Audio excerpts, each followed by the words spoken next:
சாஷ்டாங்கம்னு சொல்லக்கூடிய ஒரு அற்புதமான எளிய யோக பயிற்சிங்க இது.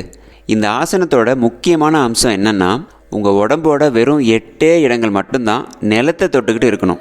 அப்படி இருக்கும்போது மகத்தான பல நன்மைகள் நமக்கு கிடைச்சாலும், முக்கியமாக நம்ம நுரையீரல் ஒரு குறிப்பிட்ட விதத்தில் செயல்பட்டு நம்ம உடம்போட ஆக்சிஜன் அளவை அதிகப்படுத்துறதுனால இந்த ஆசனம் கொரோனா காலத்தில் ஒரு மிகப்பெரிய தற்காப்பு ஆயுதமாக இருக்குது. இந்த ஆசனத்தில் இருக்கும்போது நம்ம முழு சுவாச மண்டலமும் தனித்துவமாக செயல்படுது. இது நம்ம கலாச்சாரத்தில் தொன்று தொட்டு பண்ணிக்கிட்டு வர ஒரு வழக்கமான ஆசனம்ங்கிறதால நிறைய பேர் தப்பாக சும்மா கமந்து படுத்துக்கிற மாதிரியெல்லாம் இதை பண்ணுறாங்க. அதனால் சாஷ்டாங்கம் ஆசனத்தை எப்படி முறையாக செய்கிறதுன்னு இங்கே கற்றுக்கலாம். குதிங்கால்கள் சேர்ந்த நிலையில் இந்த மாதிரி தான் ஆரம்பிக்கணும். உடலில் வெறும் 8 பகுதிகள் மட்டும்தான் தரையை தொடணும். அந்த 8 இடங்கள் எதுனா, உங்கள் நெத்தி, மார்பு, 2 கைகள், 2 முழங்கால்கள், கால் கட்டை விரல்கள்.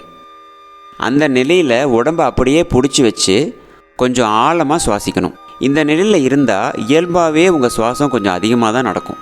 ஆரம்பத்தில் நீங்கள் 3 நிமிஷத்துக்கு செய்யுங்க. அப்புறம் கொஞ்சம் கொஞ்சமாக அதிகப்படுத்தி இந்த நிலையில் 6லேருந்து 7 நிமிஷம் வரைக்கும் அப்படியே இருக்கலாம்.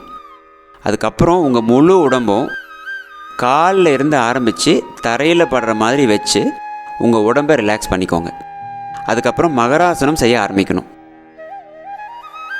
பெண்கள் மகராசனம் செய்யும்போது உங்கள் வலது கை மேலே இடது கையை வச்சுக்கணும். ஆண்கள் இடது கை மேலே வலது கையை வச்சுக்கணும்.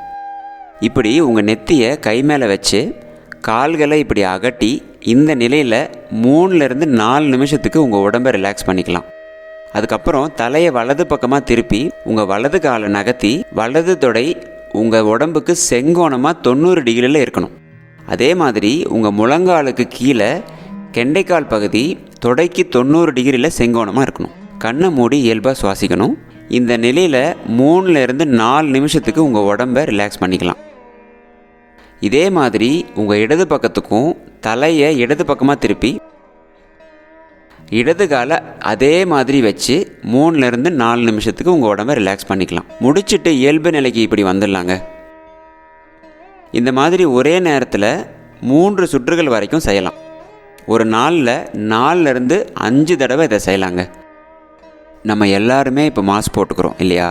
இதனால் கொரோனா வர்றதுக்கு முன்னாடியே கட்டாயம் நம்ம ஆக்சிஜன் அளவு குறைஞ்சி போகிறதுக்கு வாய்ப்பு இருக்குது.